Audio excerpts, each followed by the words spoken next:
Miranda's determination is an inspiration. I'm so proud of her, especially with the job that she does. She has an incredibly demanding, highly skilled job, and she managed to be a super social, fun-loving, sassy woman. She's amazing. She also puts 110% into her friendships. The unequivocal love, compassion and energy she gives her friends is quite breathtaking. Miranda and Luke haven't just got where they are today by just sailing along. They've both put an enormous amount of work into being the solid unit they are today. Their relationship has been a proper journey, one that has taken them across the world and through the ups and downs of life. There's so much trust, respect and adoration between them both, and they both find each other utterly hilarious.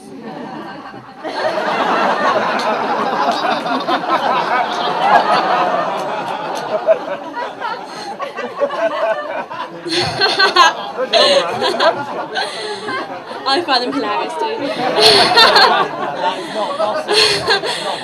Miranda and Luke are such a team. Not only they're a rock for each other, but they also are for half of Sheffield. When you see them together, you know it just makes sense. This is particularly apparent when they're dancing together. They both have this certain interesting dancing style.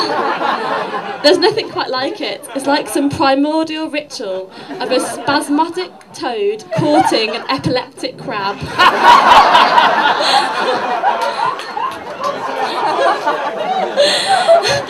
Which I'm sure you'll see later.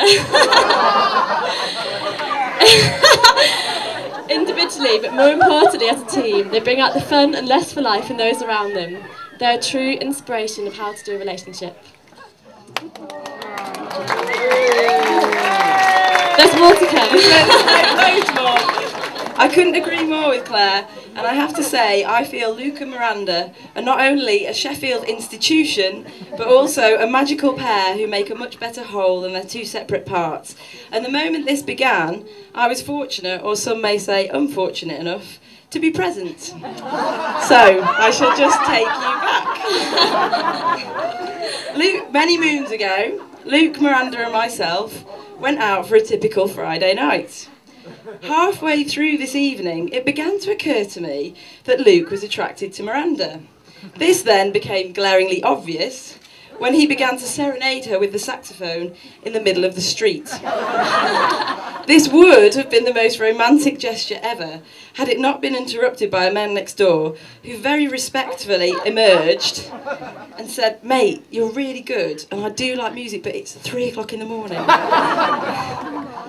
We politely retreated and took ourselves back to Miranda's house, where we cracked open a beer and later fell asleep. The following morning, I was rudely awoken by Luke, who was tapping away in that irritating way he does, saying, "Naomi, Naomi, Naomi." To which I replied, "What?" He then whispered with this kind of guilty, shocked look on his face, "I've done something really, really bad that I shouldn't have done." To which I said, "What? Have you committed a crime? Have you wet yourself? What?" And he said, "No, no, no, I've kissed someone I shouldn't." And then he said, "Guess who?" And I looked back with huge concern and seriousness and said, "Aidan."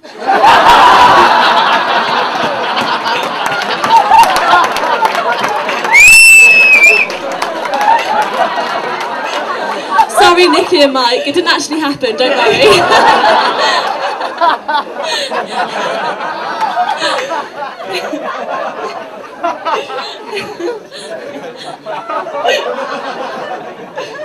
Fortunately, it wasn't.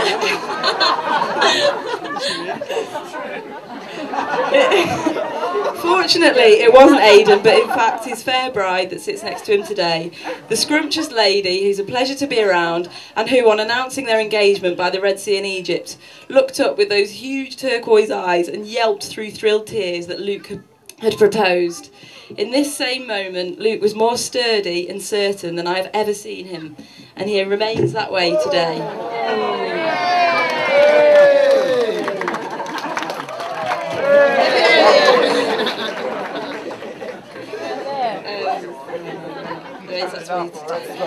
And if there is one testament to their suitability for each other, it's the fact that when Miranda is telling a story, if you look carefully enough, after a little while, you will see Luke subtly do this with his hands and give her a little nod. And that's his little sign for her that it's time she start rounding it up and not quite so much of the detail.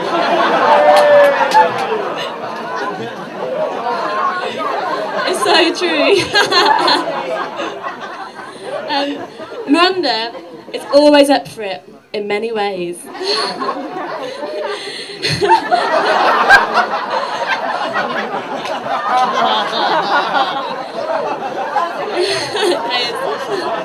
She totally celebrates life and is always up for fun or an adventure. She's enhanced my life with all the adventures we shared, travelling through Australia, on our numerous holidays in Europe and moving to Barcelona together. You can pretty much guarantee if you put anything to her, she'll be game. You only have to see her like holding court, doing her Contro challenge. She will lead a circle of people, getting them all to do left cheek, right cheek, swill, what was it, gargle, down, inhale.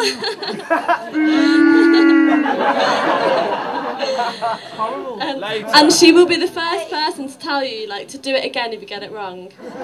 She always has a win list to go the extra mile. She never does things in halves and takes pride in living life to its fullest. This goes for a relationship with Luke and how much they celebrate each other's quirks. Miranda's lust for life and not one to miss out on anything is at times beyond a joke. FOMO, fear of missing out, is now one of Miranda's most used words.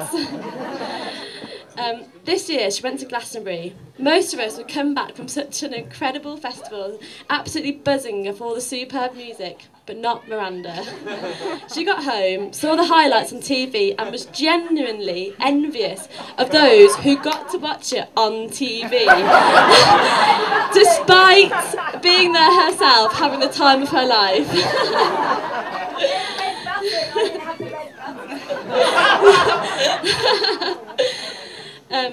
You don't need to be told that Miranda loves her parties and festivals and to be my partner in crime at most of them.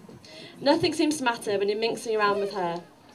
One of the things I find most endearing about Miranda is that she's a total paradox. She's so tough and hardy, yet at the same time so beautifully delicate and soft, the most ultimate Fabergé egg. Indeed, Miranda is a paradox, as the photo of her in my bungle suit clearly illustrates.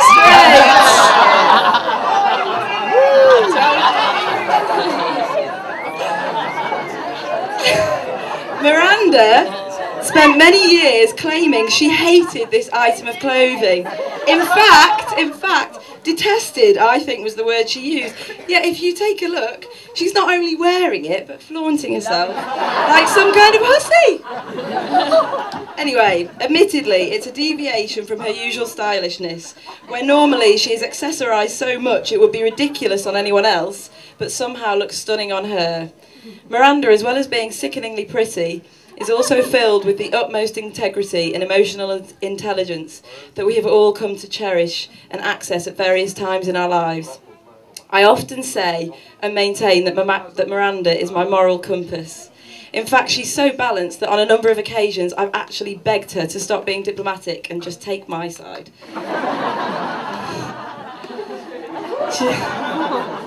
She is profoundly grounding and will do anything to take care of you, and during some of my most challenging times, I have looked at Miranda and then have known that, actually, everything will be okay.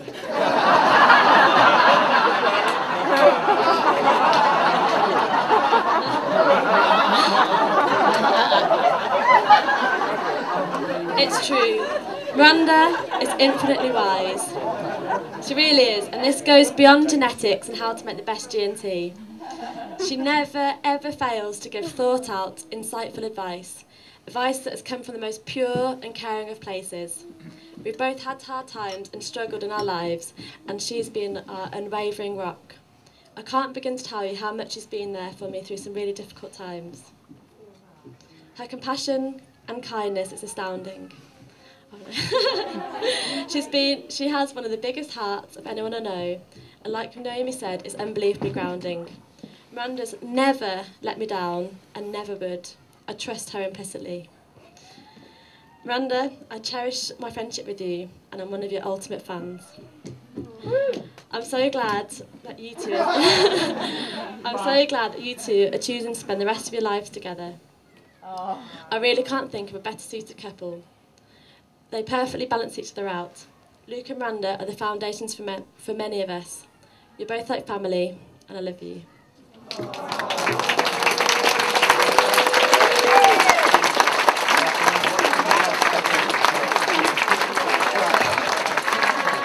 Just one last thing, don't worry, no more stories.